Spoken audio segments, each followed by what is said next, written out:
चलिए भाई, तो एक्टिव पैसिव चल रहा था अपने। एक्टिव पैसिव में कल हमने पढ़ लिया था क्या, डबल ऑब्जेक्ट, ठीक है। आज अपन पढ़ रहे हैं क्या, अनइम्पोर्टेंट सब्जेक्ट, ठीक है। अब अनइम्पोर्टेंट सब्जेक्ट का मतलब क्या हुआ, मतलब ऐसे सब्जेक्ट जो क्या ना हो, इम्पोर्टेंट ना हो, इम्पोर्टेंट ना हो, उन्हें हम क्या कहते हैं, अनइम्पोर्टेंट सब्जेक्ट्स कहते हैं। मतलब क्या है, जैसे कि मतलब ये है कि ऐसे सब्जेक्ट जिनको बोलना ज़रूरी ना हो, किसमें, पैसिव में। जब पैसिव बनाते हैं तो सब्जेक्ट्स को हम बोलते नहीं हैं, वो अंडरस्टूड होते हैं, ठीक है ना, अपने आप ही समझ में। अगर हम नहीं बोलेंगे तो भी सामने वाला समझ जाएगा कि क्या काम क्या हो रहा है या कौन कर रहा है, ठीक है ना।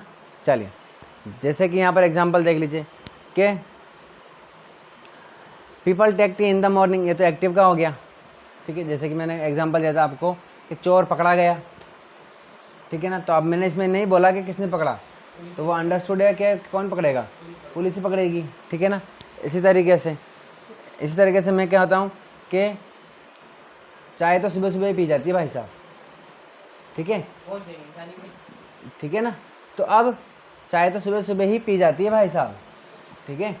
तो या सुबह सुबह पीने का ही मज़ा है, या चाय सुबह सुबह पी जाती है। तो इसमें मैंने नहीं बोला कि कौन पी रहा है, वो अंडरस्टूड है कि कौन पी रहा है, लोग ही पीते होंगे भाई, ठीक है ना। इसी तरीके से तो इसका मतलब हुआ कि ऐसे सब्जेक्ट जिनको हम जब पैसिव बोलते हैं, पैसिव का सेंटेंस यूज़ करते हैं, तो उसमें हम कुछ सब्जेक्ट नहीं बोलते हैं, वो अंडरस्टूड हो जाता है, अपने आप समझ में आ जाता है। तो ऐसे सब्जेक्ट को हम बोलते हैं अनइम्पोर्टेंट सब्जेक्ट्स। तो कौन कौन से हैं वो भाई, तो वो टोटल है 11 सब्जेक्ट्स। कितने हैं वो, 11। जैसे कि they, we, people, all of them, ठीक है। ये 5 तो ये हो गए, ठीक है, 5 ये, 4 ये और 2 ये, ठीक है ना। जी, वैसे तो सब एक साथ ही लिखे हुए हैं, ये अलग अलग नहीं, ग्रुप बना करके नहीं, बस ये याद करने का है। कैसे याद करते हैं, they, we, people, all of them, all people, all of them, ठीक है ना। They, we, people, all of them, ठीक है ना। तो ये हो गया। फिर समवन, समबडी, एवरीवन, एवरीबडी, फिर लास्ट में वन चिल्ड्रन बोल दो, ठीक है ना। तो कैसे याद रखेंगे, they, we, people, all of them, 5 हो गए। Someone, somebody, everyone, everybody, one children, हो गए 11, ठीक है ना। तो जब आपको पेपर में अगर आप एक्टिव पैसिव बना रहे हो, ठीक है, तो सबसे पहले जो ध्यान देना है ना, वो इसी पे देना है कि आपका सब्जेक्ट कहीं अनइम्पोर्टेंट वाला तो नहीं है। क्योंकि बच्चे बना करके तो आ जाते हैं, लेकिन ये पीपल जब लिखा हुआ है ना यहाँ पर, तो वहाँ बाद में लास्ट में बाय पीपल लगा करके आ जाते हैं। क्योंकि ये अनइम्पोर्टेंट सब्जेक्ट है, तो बाय लगा करके पीपल या वाले सब्जेक्ट अगर आएंगे तो हम इनको लिखने की ज़रूरत नहीं होती है। बाय प्लस ये वाला सब्जेक्ट हमको लिखने की ज़रूरत नहीं होती है, ठीक है ना। यानी कि हमारा जो सेंटेंस बनेगा पैसिव का, वो सिर्फ वर्ब के थर्ड फॉर्म तक ही बनेगा, ठीक है। चलिए, तो अपन के 5 रूल है ना इसके पैसिव के। पहला रूल क्या कहता है, ऑब्जेक्ट को सब्जेक्ट बना दो। सेकंड, हेल्पिंग वर्ब लगा दो। वर्ब के थर्ड फॉर्म लगा दो। फोर्थ क्या है, बाय लगा दो। और फिफ्थ क्या कहता है, सब्जेक्ट को ऑब्जेक्ट बना दो, ठीक है। चलिए, ये हो गया। तो देखिए, अब जब बनाते हैं तो अपन क्या करते हैं, सबसे पहले वर्ब, ये रही वर्ब, ठीक है। वर्ब से पहले जो आता है वो सब्जेक्ट, वर्ब के बाद जो आता है वो ऑब्जेक्ट, और ये प्रीपोजिशन हो गई। प्रीपोजिशन आ जाती है तो वो कॉम्प्लीमेंट हो जाता है, वो उसमें हम छेड़छाड़ नहीं करते, वो लास्ट में एज इट इज़ आ जाता है, ठीक है। चलिए, अब पहला रूल क्या कह रहा है, ऑब्जेक्ट को सब्जेक्ट, तो ये रहा ऑब्जेक्ट, इसको अपने बना दिया सब्जेक्ट, टी। दूसरा रूल क्या कह रहा है, हेल्पिंग वर्ब। अब ये वर्ब की कौन सी फॉर्म है, फर्स्ट फॉर्म है, ठीक है। तो पैसिव में क्या हो जाता है, वर्ब की फर्स्ट फॉर्म किस में चेंज हो जाती है, इज एम आर में। तो टी क्या है, सिंगल है, इसलिए इज। चलिए, रूल थर्ड क्या कह रहा है, वर्ब की थर्ड फॉर्म, टेक है वर्ब, इसकी थर्ड फॉर्म क्या हो जाएगी, टेकन, टी इज टेकन। चौथा रूल क्या कह रहा है, बाय। फिफ्थ रूल क्या कह रहा है, सब्जेक्ट को ऑब्जेक्ट, सब्जेक्ट क्या है, पीपल, हाँ, इसमें नहीं लगाना है, ठीक है ना। बस अब देखो बाय जो है वो इसी के लिए आ रहा है, तो अगर यही नहीं लिखना है क्योंकि अनइम्पोर्टेंट सब्जेक्ट है तो ये नहीं लिखना है, तो फिर बाय भी क्यों लिखना है, ठीक है ना। तो इसलिए भाई बाय के लिए तो आ रहा है वो, ठीक है। तो बस टी इज टेकन, बचा हुआ क्या है, इन द मॉर्निंग।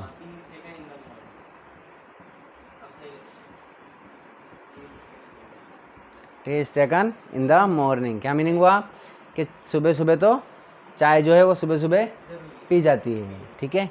चलिए अब देखिए इसमें वर्ब क्या है भाई, टेक, ठीक है। सब्जेक्ट क्या है, मैनी पीपल, ये वर्ब हो गई, वर्ब की फर्स्ट फॉर्म है ये। टी ऑब्जेक्ट है सेम टू सेम, और ये इन द मॉर्निंग कॉम्प्लीमेंट है। चलिए पहला रूल, ऑब्जेक्ट को सब्जेक्ट, ऑब्जेक्ट क्या है टी।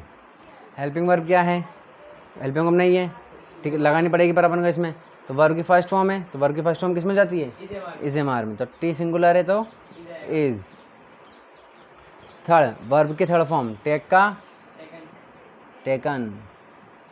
चलिए चौथा रूल, बाय लगाने का।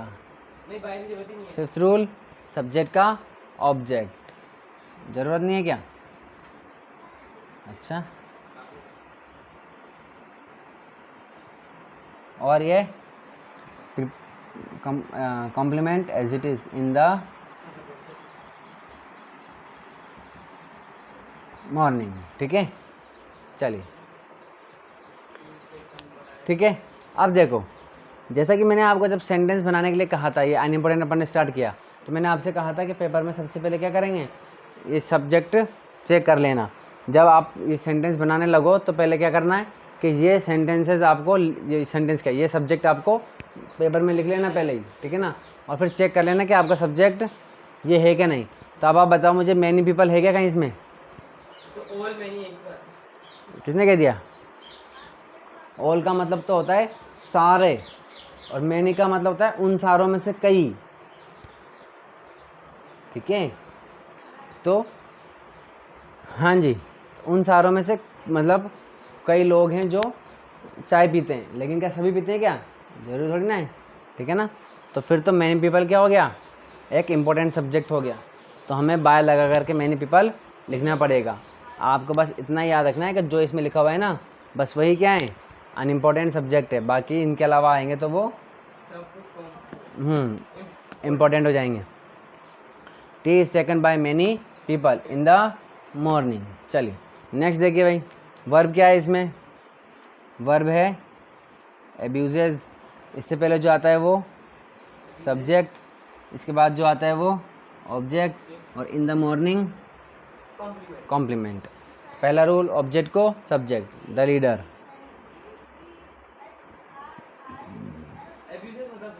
गाली देना, द लीडर। हेल्पिंग वर्ब क्या है, देखो वर्ब की फर्स्ट फॉर्म है तो इज एम आर, लीडर एक ही है, तो द लीडर इज, हाँ जी। वर्ब की थर्ड फॉर्म, वर्ब क्या है एब्यूज, तो क्या हो जाएगा एब्यूज्ड। अब यहाँ देखिए दे हमारा क्या है, अनइम्पोर्टेंट सब्जेक्ट है, तो बाय लगा करके दे लिखने का ज़रूरत नहीं है। क्या जाएगा इन द, ये इन द मॉर्निंग नहीं है, गलत हो गया, इन द मीटिंग है ये, है ना। सब कुछ काम सुबह थोड़ी ना होते हैं, इन द मीटिंग, ठीक है।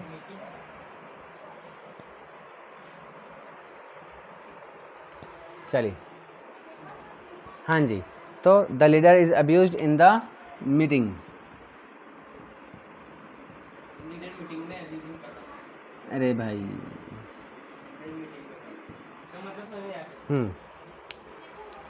तो देखिए क्या मीनिंग हुआ इसका, कि मीटिंग में लीडर को गाली दी गई, यानी कि कोई नेता था, मीटिंग चल रही थी नेता के साथ, तो लोगों ने उसको गाली दे दी, है ना।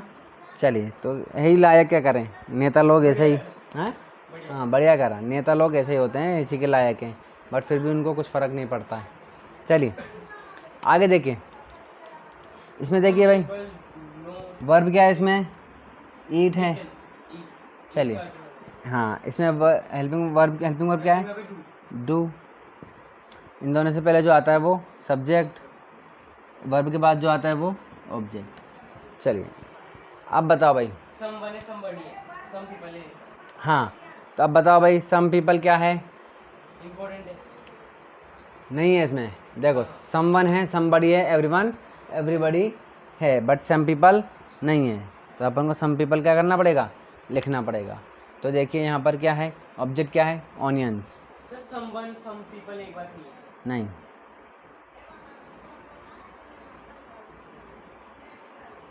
ऑनियंस। ठीक है, चलिए दूसरा रूल क्या कह रहा है हेल्पिंग वर्ब लगाने का? हेल्पिंग वर्ब क्या है? डू। डू किस में चेंज हो जाती है? इज एम आर में। बट ऑनियंस क्या है? प्लूरल है, तो क्या हो जाएगा? Are. Are not, onions are not verb की थर्ड फॉर्म ईटन। ईटन, ठीक है, by some people, by some people, ठीक है ना।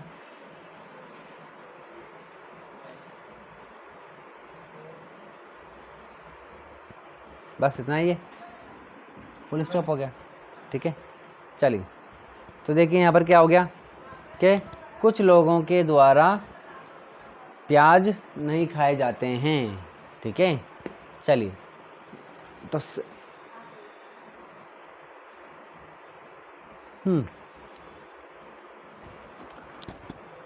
आगे देखते हैं।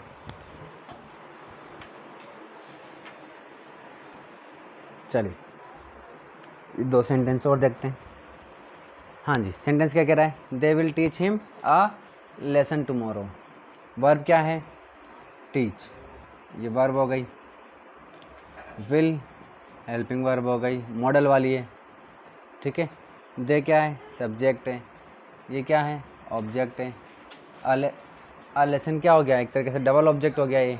ठीक है ना, कल पढ़ा था अपन ने, ऑब्जेक्ट 1 और ये ऑब्जेक्ट 2 और ये टुमारो हो गया हमारा। चलिए तो इसमें दो, अब देखो 2 रूल लग रहे हैं इसमें। एक तो ये हो गया अनइम्पॉर्टेंट सब्जेक्ट वाला क्योंकि दे आ रहा है, और 2 ऑब्जेक्ट आ रहे हैं तो डबल ऑब्जेक्ट हो गया। तीसरा मॉडल भी लग रहा है। चलिए तो देखिए, पहला ऑब्जेक्ट को सब्जेक्ट बना दो। ऑब्जेक्ट क्या है? पहला देख लेते हैं, हिम। हिम का क्या हो जाएगा? सब्जेक्ट ही। हेल्पिंग वर्ब क्या है? विल। विल का क्या हो जाएगा? Will be. चलिए तीसरा वर्ब की थर्ड फॉर्म टीच है, टीच का क्या हो जाएगा? टॉट। TAUGHT। चलिए फोर्थ रूल क्या है? बाय लगाने का। बाय लगेगा नहीं क्योंकि अनइम्पोर्टेंट सब्जेक्ट है दे, और फिर फिफ्थ भी नहीं लगेगा। ठीक है ना। ही विल बी टॉट, फिर क्या आ जाएगा? A lesson. हालांकि डबल ऑब्जेक्ट होता है, थर्ड फॉर्म के बाद वैसे भी सेकंड ऑब्जेक्ट आता है, और टुमारो। तो he will be taught a lesson tomorrow, कल उसको एक लेसन सिखाया जाएगा। ठीक है, चलिए यहाँ पर लेसन सिखाने का मतलब पता है क्या है? पढ़ाना नहीं है, यहाँ पर है सबक सिखाना। कहते हैं ना उसको तो आज सबक सिखाएंगे, है ना, मतलब मारना पीटना धमकाना ऐसा। तो यहाँ पर अ लेसन सिखाने का मतलब यहाँ पर क्या है? सबक सिखाना। चलिए यहाँ देखिए भाई, ये हो गई हमारी वर्ब की सेकंड फॉर्म। चिल्ड्रन क्या हो गया? सब्जेक्ट। द ग्लास क्या हो गया? ऑब्जेक्ट। पहला रूल क्या कहता है? ऑब्जेक्ट को सब्जेक्ट, तो द ग्लास। चलिए हेल्पिंग वर्ब सेकंड फॉर्म है तो वॉज वर्ब, ग्लास एक ही है तो वॉज आ जाएगा। चलिए वॉज वर्ब की third form broken, bye children आएगा नहीं क्योंकि चिल्ड्रन क्या होता है? अनइम्पोर्टेंट सब्जेक्ट है, तो ये फुल स्टॉप हो गया। The glass was broken, glass तोड़ दिया गया भैया। आज तो मम्मी पापा बाहर गए थे मार्केट, मम्मी पापा बाहर गए थे मार्केट में, घर में बच्चे थे, जब आके देखा तो ग्लास टूटा हुआ था। तो मम्मी बोली, अरे भगवान, ग्लास तोड़ दिया गया। चलो सर जरूरी थोड़ी चिल्ड्रन ही तोड़े, बड़ा भी आप हो सकता है। आप ना बात सुना करो, बात, ठीक है? The glass was broken. हाँ, बात सुना करो। अब बताओ ठीक है।